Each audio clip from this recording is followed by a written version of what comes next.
Mowgli एक छोटा बच्चा था जो हादसाती तौर पर जंगल में आ गया था।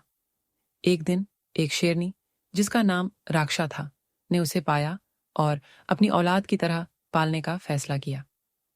शेरनी के खानदान और भेड़ियों के कबीले ने इसे अपनाया और वो जंगल के दीगर जानवरों के साथ बड़ा होने लगा। मोगली जंगल के उसूलों को सीखता है और जंगल के दीगर जानवरों के साथ मेल जोल रखता है।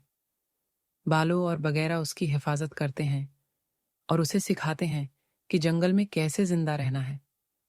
लेकिन शेर खां हमेशा मोगली के पीछे लगा रहता है, क्योंकि वो नहीं चाहता कि कोई इंसान जंगल में रहे। शेर खां का हमला। एक दिन शेर खां मोगली को पकड़ने के लिए हमला करता है, लेकिन मोगली की होशियारी और जंगल के दोस्तों की मदद से वो शेर खां को शिकस्त देता है और जंगल के जानवरों के दिलों में अपनी जगह बनाता है। इख्तिताम।